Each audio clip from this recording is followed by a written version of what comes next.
On se retrouve comme toutes les semaines pour le débrief d'une équipe de Première Ligue. Et pour cette vidéo, pour cette semaine, c'est Leicester que je voulais mettre à l'honneur. Une équipe qui a un mauvais début de saison, qui se bat pour le maintien en ce moment même. J'avais envie de le débriefer, de débriefer cette équipe parce que c'est quand même une équipe intéressante à analyser.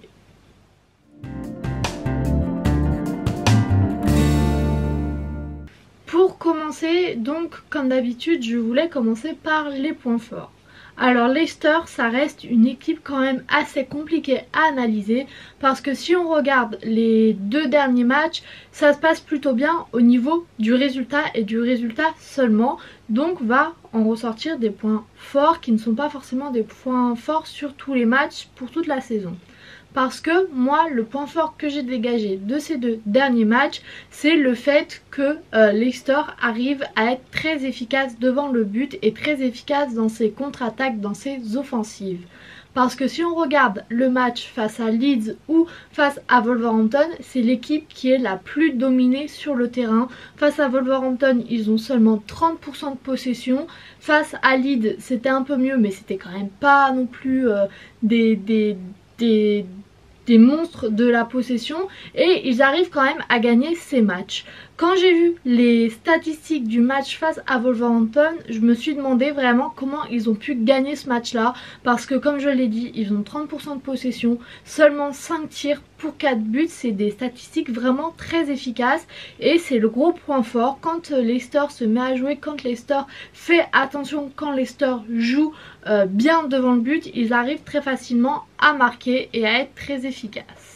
Et donc ça, pour moi, ça reste mon gros point fort parce que quand on regarde la heatmap, quand on regarde le positionnement des joueurs sur ces deux matchs-là, c'est vraiment incroyable qu'ils aient réussi à marquer parce qu'ils ne sont presque pas présents devant le but. Après, comme je l'ai dit, c'est des points forts qui sont valables pour les deux derniers matchs. C'est un point fort qui va pas forcément marcher pour des gros matchs parce qu'on le voit face à Arsenal, on le voit face à Tottenham. Être efficace devant le but, si on n'arrive pas à garder la possession, si on n'arrive pas à garder le contrôle de la balle, ça marche un temps, mais très vite on est rattrapé par ces grosses équipes qui arrivent à marquer, qui arrivent généralement à marquer beaucoup de buts quand il le faut. Donc j'ai un peu peur que face à Manchester City, ce moyen de jouer, ce système de jeu ne marche pas. Manchester City, ils vont le rencontrer ce week-end. Et j'ai un peu peur qu'on ait un résultat très gros pour Manchester City parce que Leicester, c'est quand même assez limité comme point fort. En deuxième point fort, je voulais mettre la défense, encore une fois, sur ces deux matchs là parce que comme je l'ai dit, c'est une équipe qui a été très dominée. Face à Leeds, ils ont réussi à tenir face aux nombreuses offensives que Leeds a eues. Face à Wolverhampton aussi, c'est deux équipes, Leeds et Wolverhampton, qui ont eu beaucoup de tirs et qui n'ont pas réussi à marquer. Donc ça montre que la défense a quand même réussi à contrôler un minimum le match, à contrôler un minimum les offensives des équipes adverses. Et sur ces deux matchs, ils ont quand même réussi à marquer relativement tôt dans le match, donc notamment face à Leeds. Ils ont généralement passé une grosse partie de la deuxième mi-temps à défendre.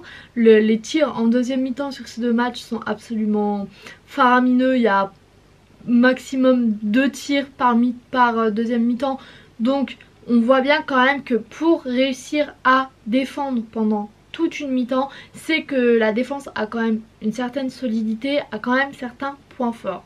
Encore une fois, ce point fort tient parce que Wolverhampton et Leeds, c'est pas forcément les équipes les plus offensives de Première Ligue, c'est pas forcément les meilleures attaques de Première Ligue.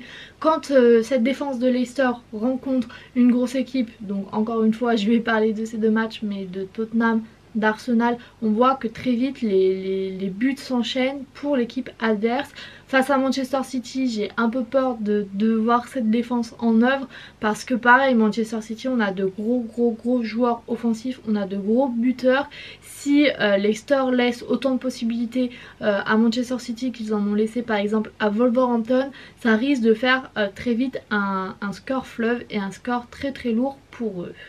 Pour finir cette partie sur les points forts, je voulais quand même nommer 3 joueurs. Donc Vardy, Maddison et Barnes, qui sont 3 joueurs offensifs, qui sont 3 attaquants, qui sont 3 joueurs à vocation offensive. Et pour moi c'est vraiment les piliers de cette équipe. C'est d'ailleurs eux généralement qui marquent les buts de Leicester, qui réussissent avec leur qualité individuelle à débloquer la situation et à offrir des victoires à Leicester. Et donc forcément ils faisaient partie de cette catégorie points forts, parce que sans eux Leicester serait dans une situation bien pire que celle dans laquelle ils sont aujourd'hui.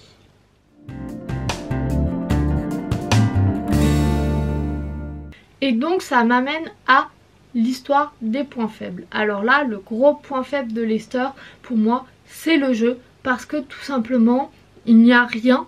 Les buts sortent un peu d'on ne sait où, mais quand on a 30% de possession, on ne peut pas demander à une équipe de construire un beau jeu, on ne peut pas leur demander de construire un jeu fait de possession, fait de contrôle de balle, fait de gestes techniques, c'est tout simplement pas possible. Face à Leeds, le premier but est d'ailleurs un but contre son camp d'un joueur de Leeds, et pour moi ça montre le problème qu'il y a dans cette équipe de Leicester. C'est qu'ils se reposent sur des individualités, donc Vardy, Barnes, Maddison, qui sont des joueurs très importants de cette équipe. Mais sinon en termes de jeu collectif, en termes de construction de jeu, en termes de plan de jeu, de système de jeu, c'est très compliqué, parce que pour analyser un plan de jeu, pour analyser un système de jeu, faut qu'il y ait quelque chose, et là il n'y a rien, il n'y a absolument rien. Les joueurs se contentent de faire le minimum, se contentent de faire des passes pour essayer d'amener des contre-attaques. Ça marche face à Wolverhampton, ça a marché même très bien. Marquer 4 buts, ça montre que l'équipe a quand même certaines qualités, mais c'est pas suffisant pour moi. Encore une fois, je vais toujours ramener cet élément sur cette vidéo, mais c'est aussi parce que j'ai en tête le match face à Manchester City. Face à Manchester City, se reposer sur ces individualités là, se reposer sur un miracle venu de Maddison, de Vardy, de Barnes, ça va certainement pas suffire, parce que Manchester City en défense ils sont très très solides, en construction de jeu, en contrôle de jeu ils sont très très forts aussi, et donc j'ai peur que se reposer sur Vardy pour aller marquer le but de la victoire, se reposer pour Maddison pour aller marquer un 4e but face à Manchester City, c'est pas une technique qui va marcher. Le coach devra trouver des ressources qu'il n'a peut-être plus, qu'il n'a peut-être pas.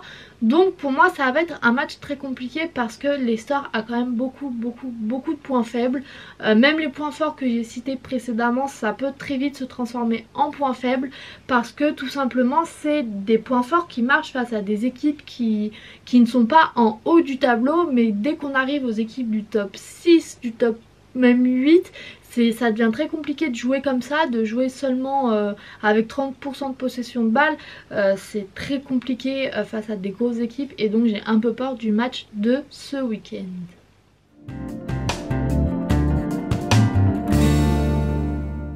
Pour finir cette vidéo, comme d'habitude, je vais essayer de fixer des objectifs pour Leicester, et pour moi ça va être très simple. Il y a un objectif pour cette saison pour Leicester, c'est de s'assurer le maintien en première ligue. Vu comment ils jouent, vu ce que j'ai dit avant, ça va déjà être très important pour Leicester cette bataille, parce que j'ai bien peur qu'ils frôlent la zone de relégation durant toute la saison jusqu'en mai, et donc pour moi c'est vraiment l'objectif principal.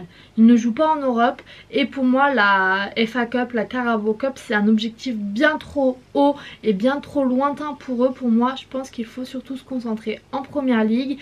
Concernant le coach, je sais pas vraiment s'il va rester. Je me dis que s'ils l'ont pas encore viré avec les résultats qu'il y a eu, ils ne le feront peut-être pas du tout. Et donc si ils gardent ce coach, il va falloir faire avec le jeu qu'ils ont en place. Et donc oui, s'assurer le maintien avec ce jeu là, ça va déjà être énorme. Et s'ils changent de coach, ça va remuer le club, ça va mettre beaucoup de temps peut-être à se régler, à se mettre en place et tout ça. Donc pareil, assurer le maintien dans une situation comme ça avec un changement de coach, c'est aussi un énorme défi. Donc pour moi vraiment c'est l'objectif de cette saison, c'est le maintien. Pour les autres compétitions on met tout ça de côté. C'est pas que ça sert à rien de gagner une Carabao Cup et une FA Cup, ça fera toujours un trophée, mais si ils gagnent la Carabao Cup et la FA Cup en jetant toute leur force dedans pour ensuite descendre en Championship. Je trouve que ça vaut pas vraiment, le jeu vaut vraiment pas la chandelle, parce que rester en première ligue d'un niveau économique c'est plus intéressant, et même au niveau prestige, au niveau des supporters, au niveau du club, c'est un club qui veut se maintenir en première ligue, donc pour moi c'est vraiment le plus important. Les coupes, on verra ça l'année prochaine si ça va mieux, mais pour l'instant c'est vraiment pas l'objectif. Pour cette vidéo, je vais m'arrêter là. J'espère qu'elle vous aura plu. J'espère que cette analyse de Leicester vous aura plu. Et quant à moi, je vous dis à bientôt pour une nouvelle vidéo et salut!